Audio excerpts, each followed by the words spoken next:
Okay, now let's trace Dijkstra's algorithm for this graph that you see here. Okay, so the way we do that is we will have two columns. We'll have tree nodes, tree vertices. Okay, and then we'll have remaining vertices, or you know what? Let's call them fringe vertices.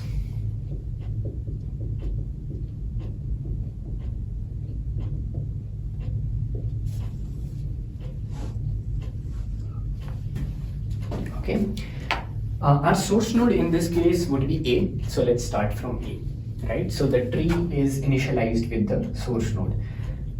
The very nature of Dijkstra's algorithm requires you to associate two pieces of data with each vertex. And those two things are, so for any given vertex V, we would want to know the current shortest path to node V from the source vertex.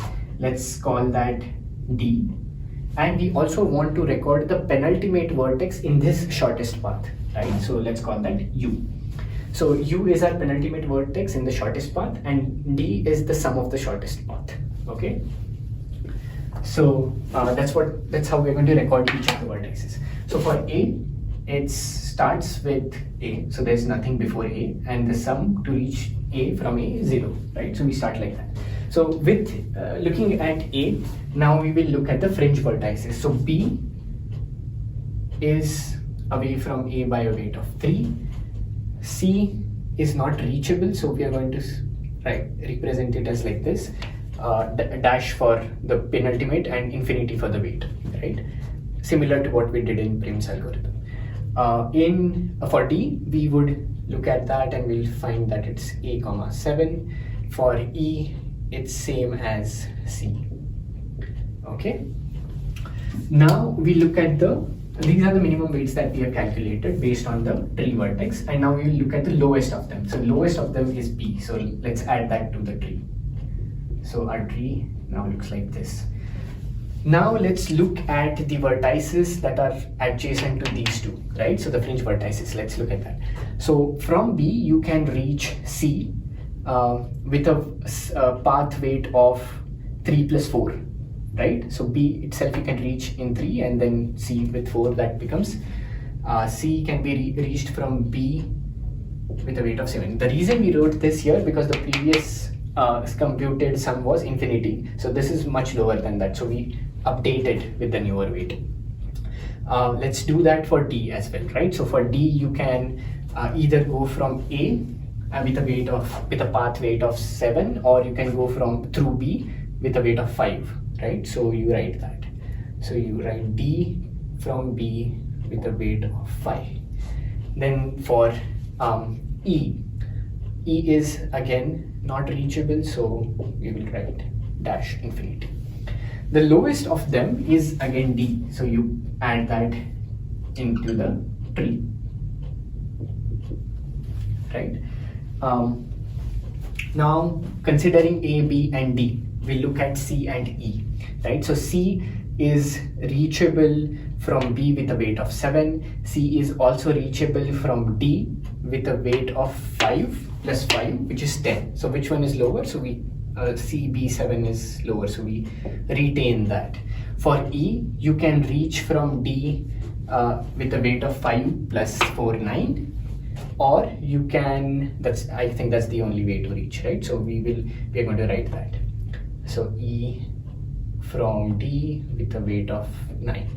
Again, you add the lowest of them, you add C, B7. Now the only vertex remaining is E.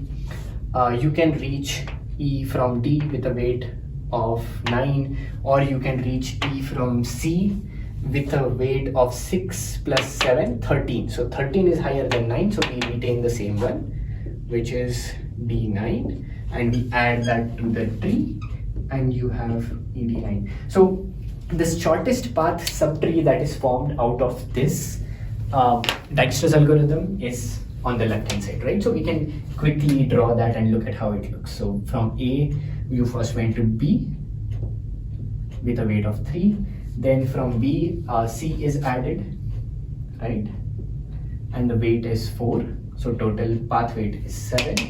And then you have D, which you also added from B.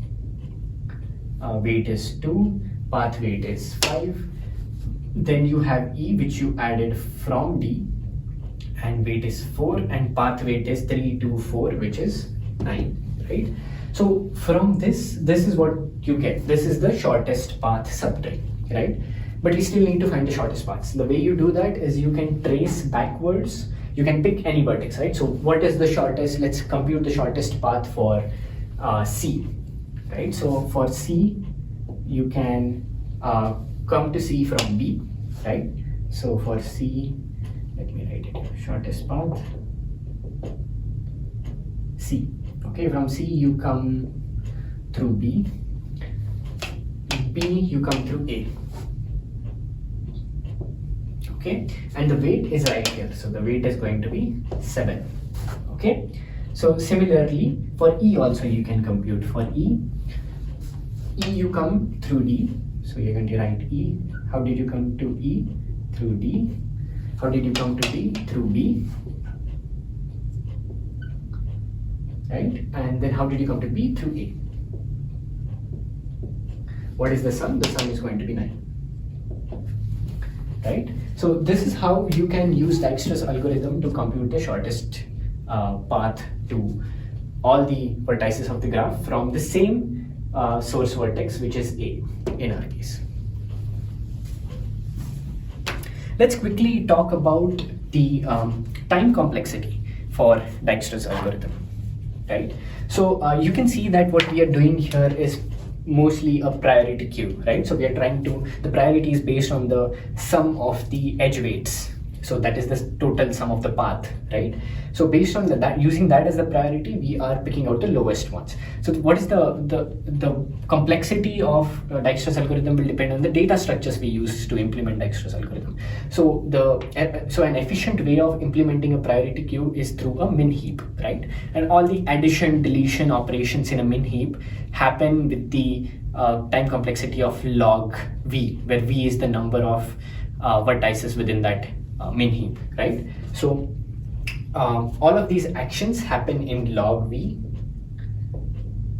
time, and you need to do these log V repetitions almost E number of times, because there are E edges in the graph. So you get a time complexity of E log V if you use an adjacency list to represent the graph, and you use a min heap to represent the priority queues. So that's the best time complexity you can have for Dijkstra's.